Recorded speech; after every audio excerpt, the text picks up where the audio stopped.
Hello दोस्तों, KP college के online classes में एक बार फिर से आप सभी का स्वागत है। हम बीए थर्ड ईयर की क्लासेस में आज नया चैप्टर स्टार्ट कर रहे हैं, जो है चैप्टर नंबर 6, जो है परिवार के बारे में। यानी और ये जो हमारा चैप्टर नंबर 6 है, हमारा भाग 1 कंप्लीट हो चुका है और ये है आज हमारा भाग 2 स्टार्ट होने जा रहा है।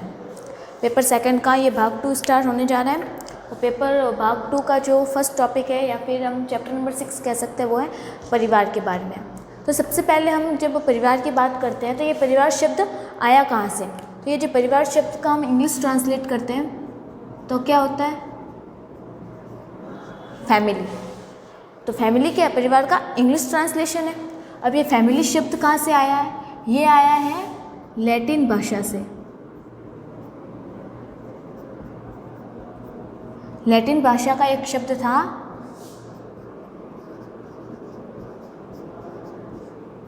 फैमुलस। लैटिन भाषा का एक शब्द था फैमुलस, जिससे बना है फैमिली। और इस फैमुलस शब्द का अर्थ होता है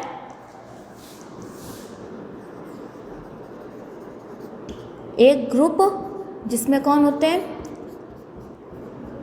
माता पिता, बच्चे और नौकर। मतलब अब एक ग्रुप जिसमें माता पिता होते हैं, बच्चे होते हैं और नौकर होते हैं, वो पूरा ग्रुप क्या कहलाता है, फैमुलस।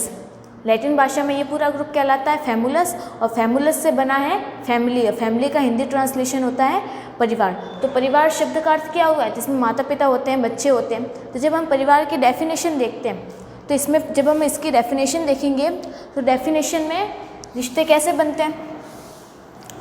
एक तो रिश्ते बनेंगे, खून के रिश्ते होते हैं।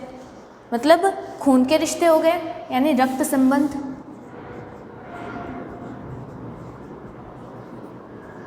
रक्त संबंध होते हैं। फिर विवाह के द्वारा भी रिश्ते बनते हैं और गोद लेकर इनके द्वारा रिश्तों का निर्माण होता है। तो फिर वह ग्रुप जिसमें इन तीनों के द्वारा लोग सम्मिलित रहते हैं, रक्त संबंध के द्वारा साथ में रहते हैं, विवाह के द्वारा एक दूसरे से जुड़े हुए रहते हैं और गोद लेकर नया संबंध बनाते हैं। फिर वो सभी लोग एक साथ रहते हैं और क्या करते हैं, साथ रहकर वो लोग सामाजिक कार्य करते हैं। सामाजिक कार्य करते हैं और क्या करते हैं, आपसी सहयोग।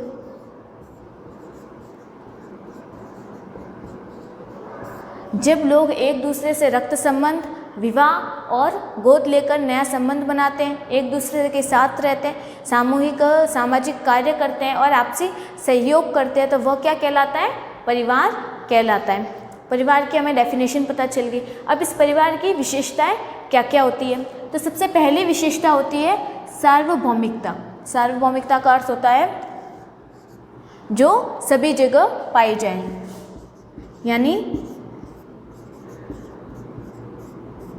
सभी जगह पाया जाना। अब जो फैमिली होती है, परिवार होता है, यह विश्व के सभी कोने में पाए जाने, यानी पूरी दुनिया में हर जगह फैमिली होती है। हमारे देश में, दूसरे देशों में परिवार तो होते ही है। तो परिवार क्या हो गया, सार्वभौमिकता होती है, यानी परिवार हर जगह पाए जाते हैं। फिर दूसरी विशेषता होती है सीमित आकार। परिवार का सीमित आकार होता है। सीमित आकार किस तरीके से, माता पिता हो गए, उनके बच्चे हो गए, पोते पोतियाँ हो गई, ये पूरा परिवार एक साथ रहता है, यानी सीमित आकार होता है। हर किसी को अपने साथ नहीं रखते, लिमिटेड लोग रहते हैं परिवार में। फिर उसके बाद है उनके बीच क्या होता है, भावनात्मक संबंध होता है। वो लोग किससे अटैच होते हैं, इमोशनली अटैच हो जाते हैं। इमोशनली अटैचमेंट होती है किसके अंदर, परिवार के लोगों के बीच इमोशनली अटैचमेंट होता है। एक दूसरे की केयर करते, एक दूसरे से प्रेम करते, एक दूसरे का ख्याल रखते हैं।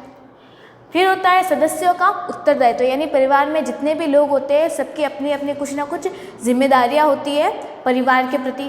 जैसे पिता को देख लो, वो क्या करते हैं, परिवार के सभी लोगों का ख्याल रखते हैं, उनके लिए सुविधाएं उपलब्ध करवाते हैं, काम पे जाते हैं, पैसे कमाते हैं ताकि परिवार वालों को सारी सुख सुविधाएं मिल सके।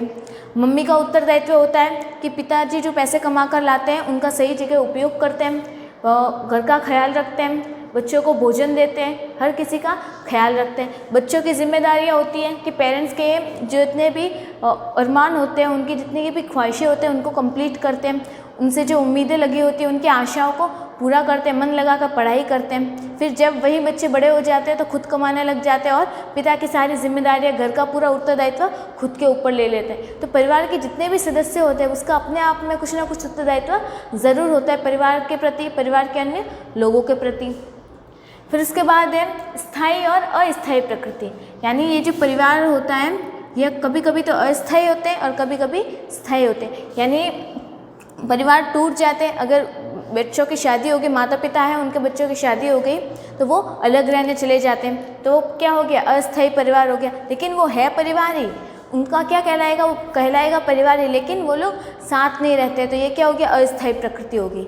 लेकिन कुछ लोग होते हैं, शादी हो गई बच्चों की, लेकिन वो अपने माता पिता के साथ में रहते हैं, है वो भी परिवार ही, लेकिन साथ में रह रहे तो स्थायी प्रकृति होगी। फिर अगली विशेषता होती है, यही सारी विशेषताएं थी परिवार की। फिर इसके बाद देखते हैं कि परिवार के कार्य कौन कौन से होते हैं, यानी जो परिवार एक दूसरे के साथ में रहते हैं उनकी कुछ जिम्मेदारियां थी, अब वो जिम्मेदारियों को किस तरीके से पूरा करते हैं। तो अगली विशेषता या फिर जो कहते हैं अगला टॉपिक हो जाएगा इसी के अंदर, वो है कि परिवार का कार्य, यानी परिवार क्या काम करता है, परिवार के लोग क्या काम करते हैं, वो देखते हैं।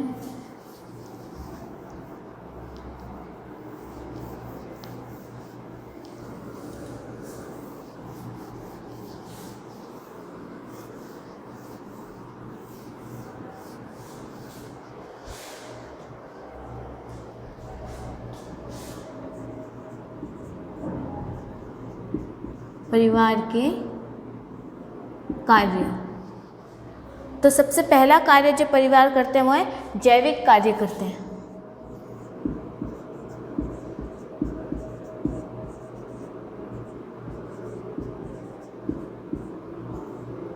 जैविक कार्य में वो आता है जिसके द्वारा परिवार बनता है, यानी परिवार का निर्माण किससे होता है, रक्त संबंध के द्वारा था और विवाह के द्वारा था और गोद के द्वारा था।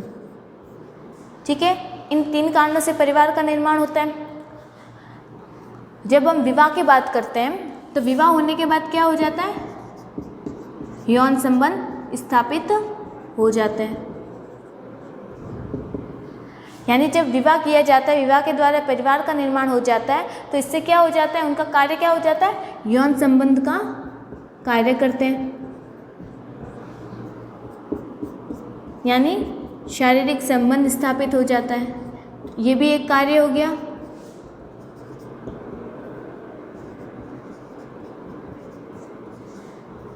यानी परिवार का कार्य क्या होता है, शारीरिक संबंध स्थापित करना, विवाह होने के पश्चात यौन संबंध निर्धारित करना, यानी जैविक कार्य करना प्रारंभ कर देते हैं। फिर उसके बाद जो उनका अगला कार्य होता है वो शारीरिक कार्य करते हैं।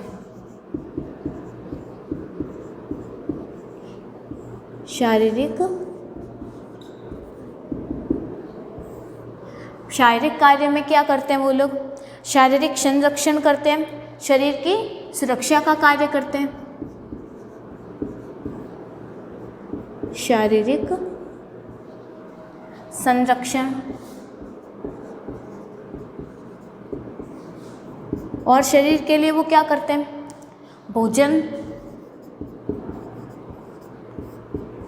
वस्त्र, रहने के लिए आवास की व्यवस्था करते हैं। फिर उसके बाद सभी सुख सुविधाएं प्रदान करते हैं। यानी ये तो क्या थी, आवश्यकता ही थी, जो नेसेसरी होती है वो सभी चीज़ें थी, जिंदा रहने के लिए भोजन, कपड़े और रहने के लिए घर। फिर उसके बाद इनके अलावा जो अन्य आवश्यकताएं होती है जिसके द्वारा शरीर को सुख मिलता है,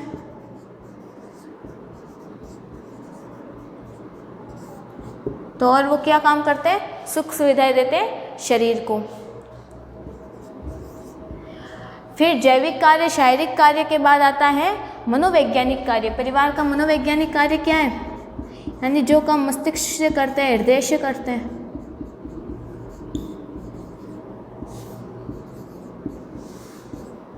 मनोवैज्ञानिक कार्य। मनोवैज्ञानिक कार्य में आएगा सबसे पहले परिवार वाले क्या करते हैं, परिवार के सदस्य एक दूसरे से प्रेम रखते हैं, स्नेह करते हैं। प्रेम व स्नेह का भाव, ये भी उनका काम है, एक दूसरे से प्रेम करना, स्नेह रखना। इसके अलावा और काम करते हैं परिवार के लोग, मानसिक सुरक्षा रखते हैं, यानी मेंटली उनका ध्यान रखते हैं, मानसिक सुरक्षा प्रदान करते हैं।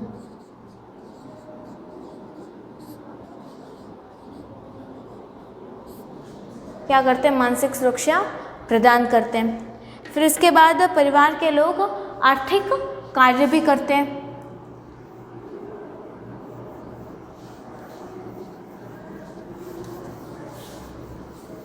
सारी सुख सुविधाएं प्रदान करनी है, इन सारी सुख सुविधाओं के लिए उन्हें क्या करना पड़ेगा, पैसे कमाने पड़ेंगे। और पैसे कब आएंगे, जब परिवार के लोग आर्थिक कार्य करेंगे। आर्थिक कार्य यानी धन कमाना, पैसे कमाने का काम करना। इसके लिए वो क्या करते हैं, काम का बंटवारा करते हैं, यानी श्रम का विभाजन करते हैं। परिवार के हर लोग कुछ ना कुछ काम करना प्रारंभ कर लेते हैं। परिवार का मुखिया क्या कर लेता है, अपना उत्तराधिकारी चुन लेता है और सारी जिम्मेदारी उसके कंधों पर डाल देता है। फिर उसके बाद परिवार समाज के लिए भी कुछ कार्य करता है। तो कौन सा काम हो गया, सामाजिक कार्य।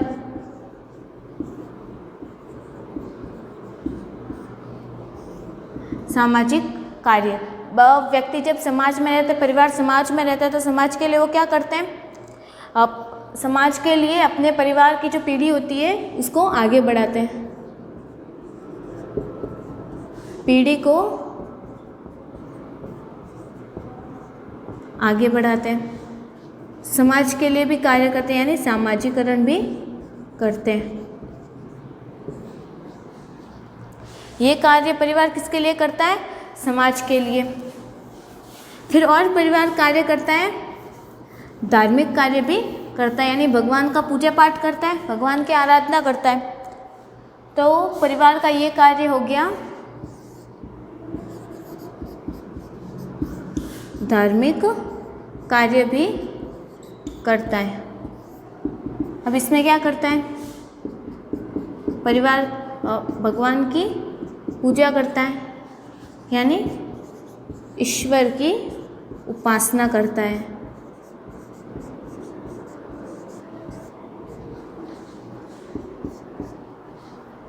और क्या करेगा, धार्मिक कार्यों को संपन्न करता है, यानी जो धर्म के जितने भी कार्य होते, पूजा पाठ, हवन, कथाएं सुनना, धार्मिक कार्यों को करता है।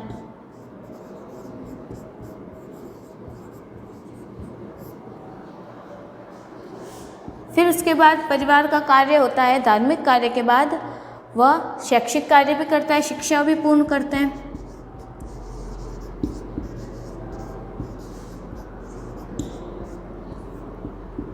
तो ये सभी कार्य जो है परिवार के द्वारा किए जाते हैं, यानी कि परिवार के जो सदस्य होते हैं उनके द्वारा किए जाते हैं। तो इसी के साथ हमारे ये जो चैप्टर है, चैप्टर नंबर 6 परिवार, ये कंप्लीट हो गया। अब नए चैप्टर में मिलेंगे नए टॉपिक के साथ, तब तक के लिए धन्यवाद।